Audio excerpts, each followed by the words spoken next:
This is Shipping and Handling. My name is Josh Gregory, and as always, I have my partner in crime here, Giovanna Terry. Hello. And today in the studio, we have Tim Goff. Tim is the CEO and founder of MyGroundForce with a whole host of experiences as well. But Tim, welcome to the show. Hey, it's a pleasure to be here and have fun with you guys today. Perfect. So we're going to come back to MyGroundForce, and we're going to talk through what that is and what it means. But I know that you didn't start there, and I actually think you were born in Tennessee, weren't you? I was. Okay. So how far away were you from here? A couple hours. I was born on the banks of the Mississippi River and raised in farm country. Okay. How long were you in Tennessee? 18 years. Oh, wow. Okay. Wow. So my family's been three there people for here, over all born in 150 Tennessee. years. Yeah. We've been there 150 years. Oh, wow. Wow. Okay. So the family line goes back. Do you still have any land out there, or does your Yeah. family? Okay. Yeah. Yeah. A lot of my family lives in Corinth, Mississippi, and then I've got some family right at Nesbitt, Mississippi. So I'm in that area, West Tennessee area, just into Mississippi. But yeah, cool. So Yeah, I was raised there and always wanted to be a Navy pilot. though Okay. There had never been and still hasn't been another Navy pilot from my county. wow. I have no idea how I found that, but Did anybody in your family fly or anything? nope. You just woke up one day and decided that's what you wanted to do? Yeah, from the time I was 6 years old, and Wow. I had my birthday parties at the airport. Really? Not McDonald's or whatever else. I mean, there are not very many people who their childhood dreams is actually the thing that they end up doing. Yeah. Yeah, I never wanted to do anything else. Wow. So. That's awesome. Only wanted to go to the Naval Academy, so it's kind of like the only place I She applied. just followed the path. Yeah. Didn't know that it was the hardest place in the country to get into, but hey, what you don't know doesn't hurt you. Right? Yeah. Right. Yeah. Yeah, you made it there, so it doesn't matter. Yeah. You found the path and you ran it. So you did become a Navy pilot. How long were you did. doing that? Yeah, I graduated the Naval Academy and then went to flight school. I was a pilot for 9 years. Okay. Wow. Flew over 2,000 hours, and when I got out of the Navy, I was going to be an airline pilot, and the airlines were laying off. So then I had to get a real job. So Did you keep flying at all after that, or no, I didn't. do you I miss have it at all? recently got it started back up Okay. again. Okay. Okay. Well, I found Yeah. at 62 the FA is way harder on the medical than it used to be, but I am qualified. okay. It's just That's all that matters. a Yeah. lot more hoops to jump through. That's for Right. sure. Yeah. Yeah. Awesome. So- Okay. So at that point, you decided to get a real job. What did that mean? First off, you kind of dreamt your whole life of being a Navy pilot. How hard was that transition out of being in the Navy? I love being in the Navy. Mm-hmm. If I had been single and not a dad, I would have Yeah. never got out. That's fair. But I decided I wanted to raise my kids, and it's a challenge to do that when you're in the military, when you're gone all the time. My first fleet tour, I was gone 28 out of 36 months. Wow. And that's Oh, not that's- unique. It's that's not a rough. complaint. I'm Yeah. not complaining, but it's the lifestyle. It's the and life, yeah. Right. I decided I wanted to coach my kids sports and teach them Sunday school and things Yeah. like that, and you can't do that on a consistent basis. Yeah. My son's in. He's been in 11 years. He's a lifer. Oh, wow. So he's a fighter pilot. So But you had moved after Yeah. that, so you had to make sure that you held on to the only county title in your original county. You moved so that if he ended up in the Navy, he can't take your title away. yeah, yeah. It's interesting. There had only ever been one Naval Academy grad, and he went Air Force because it was before there was an Air Force Academy. Oh, that makes sense. So I was the first Naval Academy grad that. Only Went the to the second Navy. Naval Academy grad in the whole county's history, and then I went Navy, of course. Yeah. And then after that, there were no more Naval Academy grads. And so 15 years ago, I guess it is now, I started some scholarships at my old wow. high school. And I go back every year and hand out a bunch of money. And one of them is if you go to the Naval Academy, you get this scholarship to pay all your first year expenses. And since then, we've had 4 Naval Academy graduates. Wow. Wow. That's awesome. Yeah, so Okay. it's been kind of cool. That's really cool. Yeah. That's really special to be able to, fulfill somebody else's dreams with you having that dream for so long yourself. Yeah, and they all stayed in. They're still in. Okay. Wow. That's great. Yeah. Okay. So what was ultimately like the next step that you decided to take after the Navy? Well, it's interesting. I took a job at Corning. as a fiber optic field engineer. It Okay. was in the very early days of optical fiber being deployed all over the country. Did you have any experience with that before? Or No, but they had a tendency to hire a lot of junior military officers. Okay. It's interesting. The guys that taught me the business were the guys who spliced the first ever cable, the first ever fusion splicer. That because optical fiber is glass, right? So the first ever machine that they used was in our trophy case. The guy who invented it and used it is the guy that taught me. So I was very early in that space. you were learning from the right people. Yeah. Yeah, absolutely. And half the team, we had, I don't know, 50 field engineers, and half were military, half were guys straight out of college. Okay. So what all did you do there? How long were you there?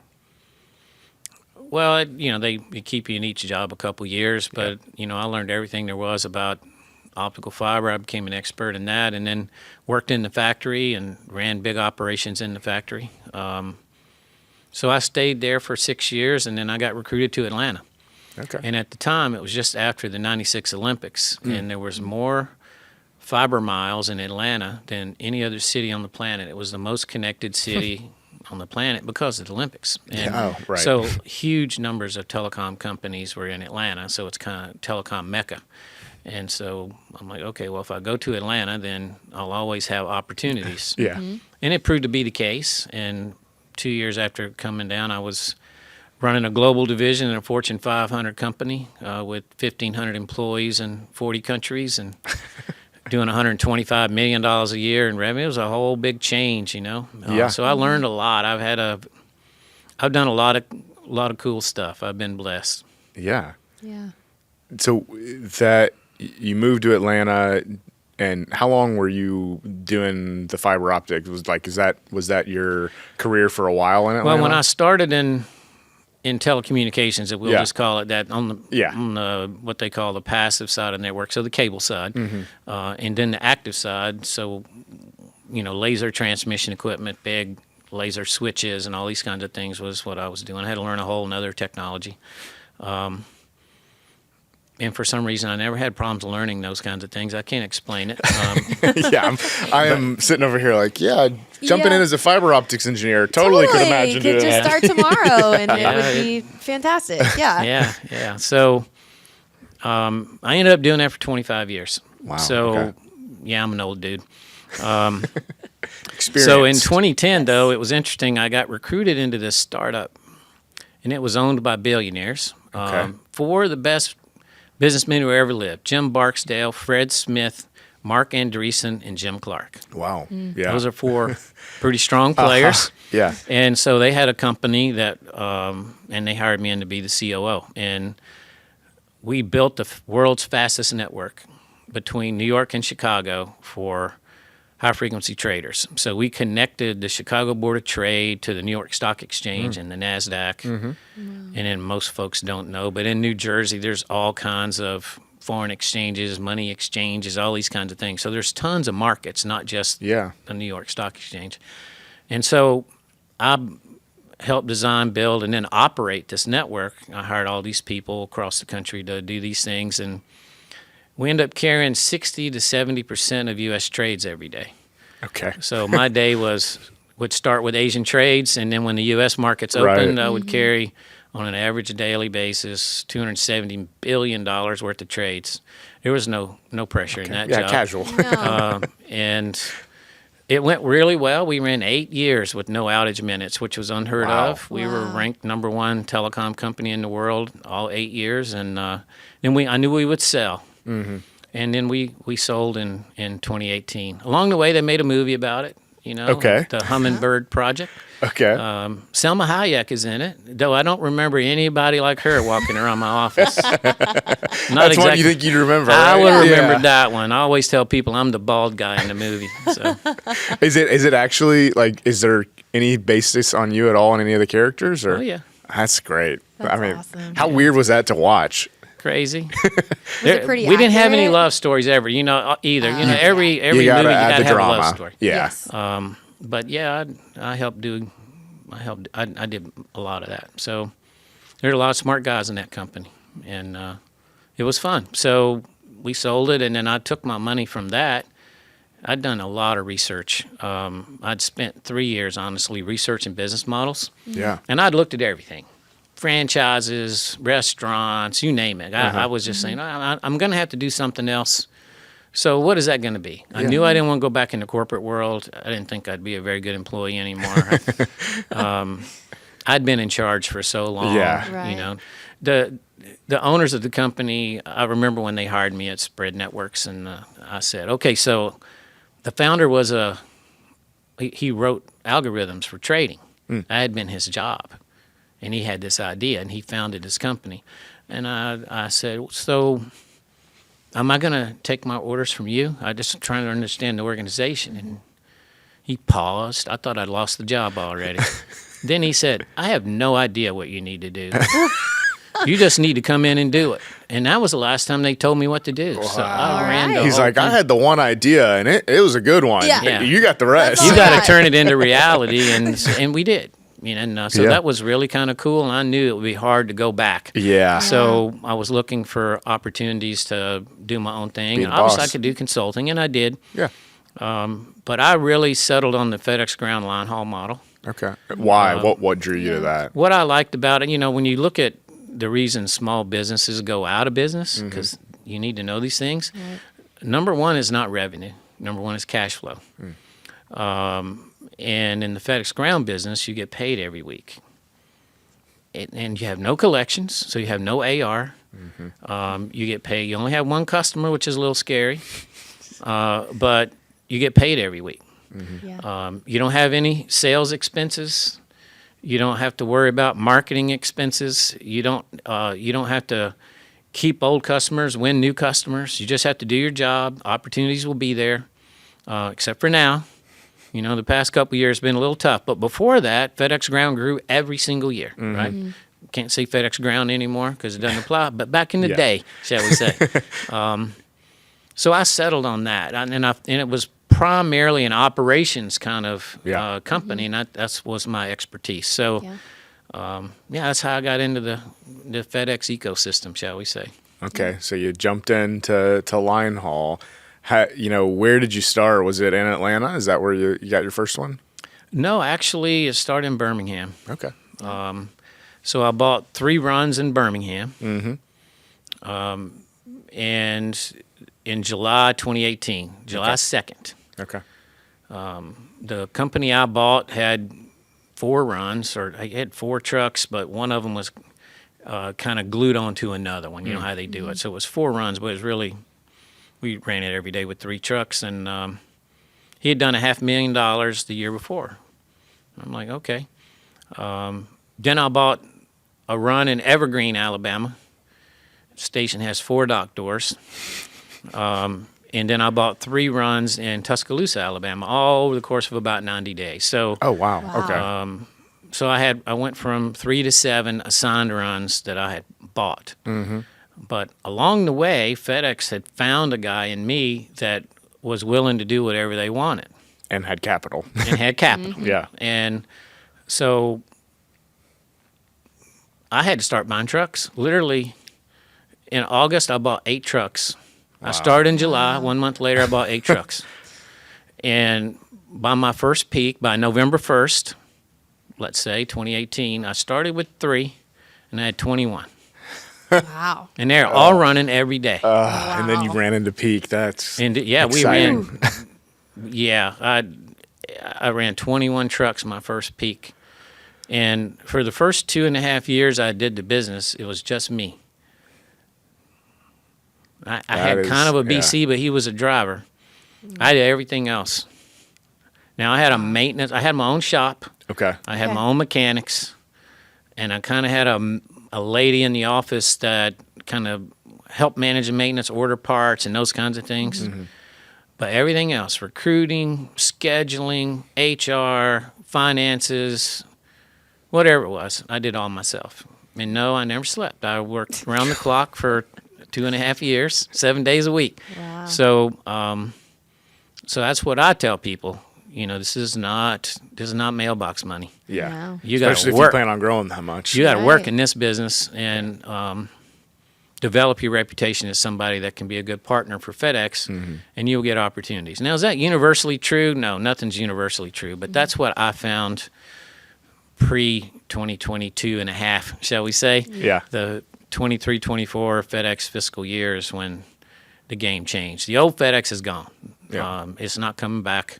The way things were done back when I started, you can't do that anymore. Because ultimately, within 3 years, I was running 60 trucks and 9 domiciles. I had some help by then. Right. I mean, you said you wanted to be the boss, so they're like, all right, here you go. My first week, I've told the story before, my first week, my check was $13,000.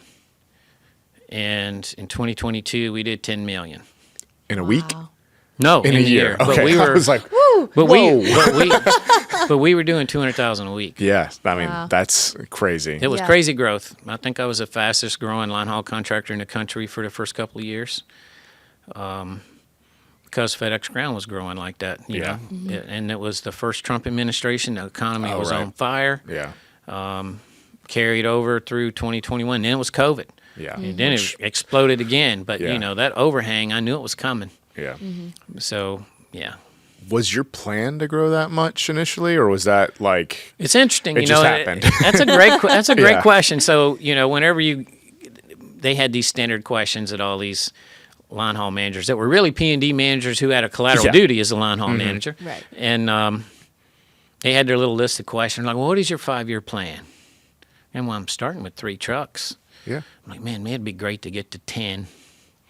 And you know, and as I interviewed at these other stations, as I bought other companies, I would say the same thing. But by the end, they were saying, "What's your 5-year plan?" I'm like, "Well, I did my first 5-year plan in the first 3 months, so Right. I really hadn't been able to grow. I hadn't figured out what my 5-year Yeah. plan is." Right. yet. I At this can't rate, think. it's like, where Yeah. where does that put us? I Yeah. can't think 5 years ahead right now. I'm thinking Yeah. about tomorrow. I'm trying to get to tomorrow. Yeah. 1 year I bought more used trucks. I was one of the top, because I always felt that it's very difficult to cash flow a new truck on solos. And all mine were solos. I had a very tight business model that I designed when I came in. I wanted to be in the South. I never wanted my trucks to go anywhere where it snowed, ever. Yeah. I did not want to have to worry about that. I know there's plenty of guys out there like Alex Froome and others that never Somebody's worry got about to, it. right? Yeah, somebody's Yeah. got to Yeah. do it. Yeah. But I was old enough, I didn't have to do everything. Yeah. And I wanted to be in the South. I wanted to be solo only. And so that's what I did. And my business analysis was difficult to cash flow a new truck on solos because it's just not enough miles. So I developed a program with Freightliner where I could buy a used truck, so I could get a truck at a used price with a new truck warranty. Because the other thing I share with folks is, man, you really need to run trucks under warranty because you insure, if you're trying to manage cash flow, Yeah. then you can insure your risk. And there are always trade-offs. You make business decisions, there's always trade-offs. But I always worried about cash flow. I didn't mind making tractor payments because I could forecast my cash flow. Yeah, you didn't Because have the cash big flow, surprise you stay payments. in business Yeah. if you have cash flow. And so I remember doing spreadsheets where I could say, all right, on every run, I'm spending this much for capital, this much for labor at the run level, Yeah. this much for maintenance. And if it got above a certain number, I would turn down the run.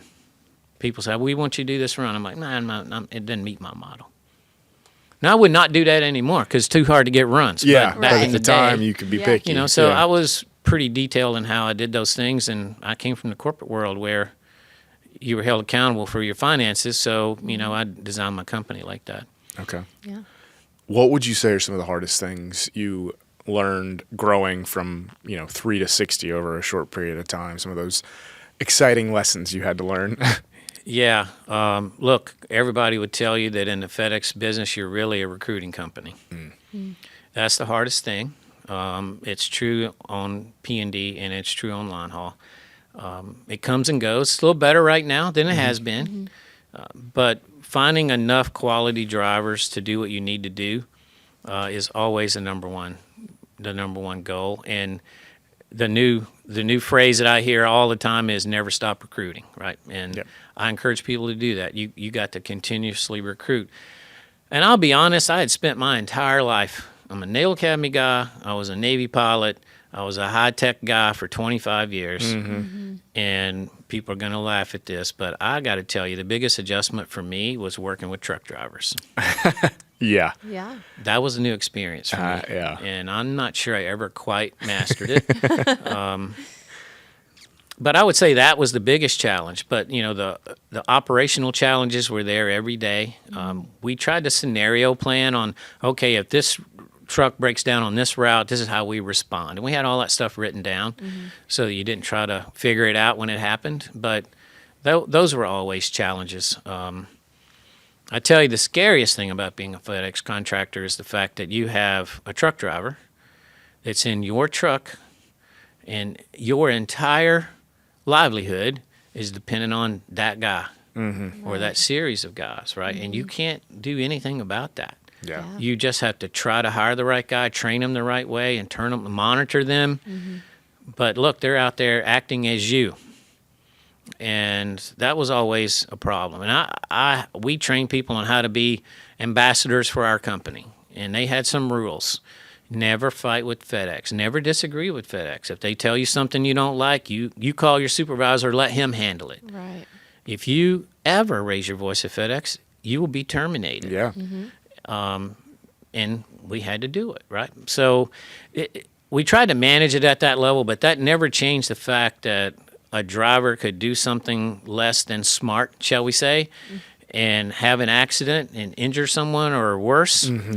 And now he just put you in a situation you're going to live with for a number of years. And there's a lot of stress in that, right? I see so many guys that come into the business and they don't quite grasp the gravity of what you're doing when you take on that responsibility. It's a lot. I mean, once you have a guy have a wreck, You realize it. then you're, Yeah. yeah. And I mean, I came from the aviation world, so, when we had wrecks, nobody survived it. And so I was familiar with that part of it, but I always found that was the hardest thing to try to, I would go to bed every night just like, please don't have a wreck tonight. Yeah. And people, so now they ask me, since I sold my company to focus on my ground force, they say, well, what's the best thing about being a former contractor? And I'm like, the number one thing is I don't say that prayer every night anymore. Yeah. Yeah. Yeah. I don't have the stress of worried about something happening or my driver falling asleep, running off the side of the mountain. Somehow he lived. Don't have any idea how. Oh, that actually happened? Oh, yeah. wow. 2 or wow. 3 times. Yeah. Oh. 2 or 3 times. Twice it Jeez. happened, right? Goodness. Fortunately, I didn't have any of my guys get hurt, but they should have on Right. what happened, So that was a lot of stress. I found that stressful. Yeah. And then the fact that when you're a FedEx contractor, until your revenues get around the $14 or $15 million a year range, not too many of those guys around, then banks require you to personally guarantee all your loans. So you got to get to that level of revenue before a bank will feel comfortable saying, okay, well, the corporation can carry that loan. Yeah. Right. And so then everything you own It's It's you're- on It's the tied line. up. Yeah. it's a bet on yourself, and it's yeah, a big it's a old- huge Right. bet. And so I didn't have that stress anymore. Yeah. All those loans are paid off. I'm like, whew. Yeah. This is a nice feeling. But this Yes. is what entrepreneurs go through, It's, right? that's Right. it. Yeah. When you It's the step into cycles. the arena, you got to understand there's some stresses that come with it. Yeah. That Game on. yeah, all the time. All the time. Yeah. And you might get punched You're in the mouth. gonna get punched. Yeah. And it's gonna hurt. Yeah. And so it was an amazing experience. I learned a tremendous amount. At the end we were, they had medals, and I was a gold medal guy. They said I was a top 1% contractor. So I felt like we achieved a lot of success. We were doing millions of miles a year. I enjoyed doing it. I'm glad I'm not doing it anymore. Right? So the younger fair man's statement. game, right? Yeah. So Yeah. there's a lot to do there. But at the same time, I know that basically everything you learned in business that you learned in the FedEx space, you've taken and kind of evolved into ways to help people with your new company. Yeah. And we're going to come back to that next time. So Okay. for everybody who's here this time, thank you for being here. Next time, we will go and dig into kind of how Tim has evolved his knowledge to bring some extra help to the FedEx space. So we will see you all next time on the podcast.